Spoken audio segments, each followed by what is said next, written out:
दोस्तों नमस्कार। मेरे चैनल पर बिहार के तमाम शिक्षक भाई बहनों का स्वागत है। चलिए आज बात करेंगे नियोजित शिक्षकों का क्या ट्रांसफ़र होगा या नियमावली में संशोधन होगा, विशिष्ट शिक्षकों का सेवा निरंतरता मिल रहा है या नहीं, 8वें वेतन का क्या होगा और वेतन विसंगति जो है शिक्षकों का उसका क्या हो रहा है, क्या है शिक्षा मंत्री का विचार और क्या कुछ हो रहा है ट्रांसफ़र को लेकर के भी, ये सारी बातों की चर्चा आज हम आपके साथ सबसे पहले बात करते हैं माननीय शिक्षा मंत्री श्री मिथिलेश तिवारी जी ने क्या कुछ कहा है ट्रांसफ़र को लेकर के। ये बात सबसे पहले करते हैं। उन्होंने स्पष्ट कहा है कि बिहार के सभी शिक्षकों का ट्रांसफ़र जो है वो 31 अक्टूबर तक निश्चित रूप से कर देने का प्रयास किया जा रहा है और ये कहा जा रहा है कि 31 अक्टूबर तक हम सभी का ट्रांसफ़र जो है वो फाइनल कर देंगे। आप देखिए जिस हिसाब से उन्होंने कहा है, उन्होंने ये नहीं कहा कि नियोजित को यहाँ हम नहीं करेंगे या विशिष्ट शिक्षक को कर रहे हैं या सरप्लस को कर रहे हैं या फिर सामान्य ट्रांसफ़र के माध्यम से कर रहे हैं। उन्होंने एक लाइन में कहा कि हम 31 अक्टूबर तक हम सभी शिक्षकों का ट्रांसफ़र कर रहे हैं और बिल्कुल ट्रांसफ़र का काम जो है 31 अक्टूबर तक समाप्त हो जाएगा। हालांकि ये बात उन्होंने पहले भी कहा था कि 5 साल से जमे जो भी शिक्षक हैं एक ही विद्यालय में उनका ट्रांसफ़र हो जाएगा। तो उनका ट्रांसफ़र भले ही रुकेगा जो दूसरे जगह से अभी आए हैं, दूसरे जगह से आए हैं और उनका 5 साल अभी नहीं हुआ है, लेकिन वहाँ पर असमंजस ये है कि दूसरे जगह से तो आए हैं लेकिन चले आए हैं वो अपने प्रखंड में, और नियमावली में है कि अपने प्रखंड में पुरुष और अपने पंचायत में महिला नहीं रहेगी। तो यहाँ पर जो आए हैं वो भी थोड़ा हतोत्साहित हैं कि एक तो इतना दिन बाहर रहे और आ गए, तो यहाँ पर उनको थोड़ा सा वेट करना होगा। वो घबराना नहीं है, थोड़ा सा इंतज़ार करना होगा क्योंकि अभी तो वो विद्यालय नए नए आए हैं, 1 साल 1.5 साल हुआ ही है। तो ऐसी स्थिति में उनको थोड़ी कठिनाई महसूस हो रही होगी, लेकिन होगी नहीं, थोड़ा इंतजार कर। अब बात कर लेते हैं कि विशिष्ट शिक्षकों के बहुत पुरानी मांग है सेवा निरंतरता का। विशिष्ट शिक्षकों को मिल गया है वेतन संरक्षण।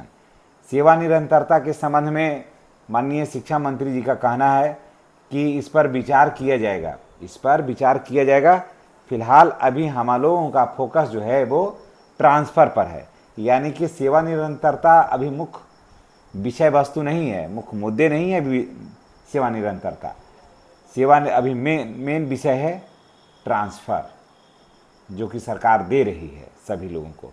तो अभी तो लगभग 73,000 लोगों का ट्रांसफ़र हो जाएगा जिन लोगों ने आवेदन किया म्यूचुअल के लिए और उसके बाद सरप्लस के लिए।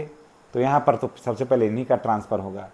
अब बात कर लेते हैं कि 8वें वेतन का। तो देखिए दोस्तों, 8वें वेतन का लाभ बिहार के सभी शिक्षकों को मिलेगा ही, ना का कोई सवाल नहीं है कि ऐसा नहीं कि 1 कोटि के शिक्षक को मिलेगा और दूसरे या तीसरे कोटि के शिक्षक को नहीं मिलेगा, तो ऐसी बात नहीं है। 8वें वेतन का लाभ बिहार के सभी शिक्षकों को मिलने वाला है और अच्छा खासा उसमें सैलरी में बढ़ोतरी होगी। इसलिए जो भी शिक्षक हैं भाई बहन, उनको घबराने की ज़रूरत नहीं है और दूसरे किसी अन्य बात पर या अफवाह पर ध्यान देने की ज़रूरत नहीं है कि आपकी अभी नियुक्ति हुई है आपको नहीं मिलेगा। तो ऐसी बात नहीं है। 8वें वेतन का लाभ लगभग सभी लोगों को मिलेगा।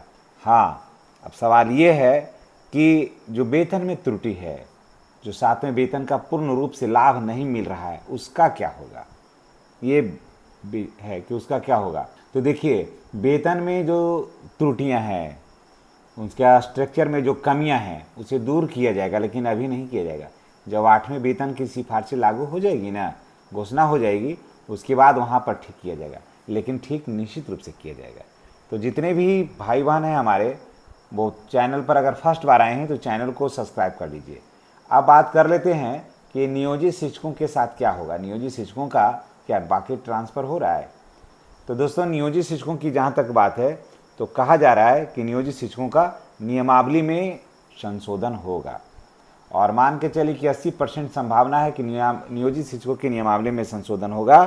तभी 5 साल से जमे जो शिक्षक है जो ट्रांसफ़र लेना चाहते हैं वो होगा, तभी संभव है। ऐसे बिल्कुल संभव नहीं है, लेकिन नियमावली में अगर संशोधन हो जाता है तो निश्चित रूप से नियोजित शिक्षकों को भी विद्यालय, तो नियोजित शिक्षकों का अगर नियमावली में संशोधन हो जाता है तो नियोजित शिक्षकों को हालांकि सब कुछ मिल ही रहा है।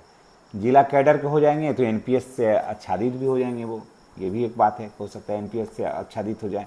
और बाकी तो नियोजित शिक्षकों को क्या कालवत प्रोन्नति मिल ही रहा है, स्नातक ग्रेड में प्रोन्नति मिलना ही है। प्रधानाध्यापक के पद पर पदोन्नति लेना ही है तो नियोजित शिक्षकों के लिए ज़्यादा कुछ सरकार को ज़्यादा जोर लगाना नहीं पड़ेगा। अब बात करते हैं कि क्या शिक्षकों को जो नॉन टेट शिक्षक हैं क्या उनको टेट देना होगा। तो हाँ दोस्तों, अभी तक तो जो भी जैसी संभावना है तो ऐसे जानिए कि नॉन टेट टीचरों को जो है सो जो सिर्फ दक्षता परीक्षा पास हैं उन सारे शिक्षकों को टेट का एग्ज़ाम देना होगा। एकदम अभी तो एकदम कन्फर्म ही मानिए इसको कि देना ही होगा। इस मन में मान के चलिए कि देना है, क्योंकि ऐसा मन में मान लीजिएगा और सरकार करेगी घोषणा तो आपको कोई खास असर नहीं पड़ेगा। और आप पहले ही मान लीजिएगा कि नहीं हम लोग को नहीं देना है टेट, हम लोग नहीं देंगे या नहीं देना है, सक्षमता परीक्षा वाली बात नहीं है, और सरकार कहेगी कि नहीं टेट आपको देना है तो आपको दिल में गहरा धक्का लगेगा। इसीलिए आप मान लीजिए कि हमको देना है।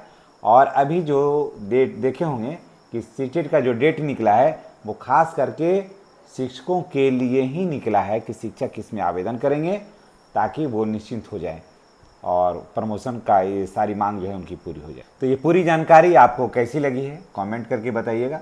और चैनल पर अगर फर्स्ट बार आए हैं तो तमाम सम्मानित भाई बहनों से मेरी गुजारिश है कि चैनल को सब्सक्राइब करके बेल आइकन को भी दबाइएगा।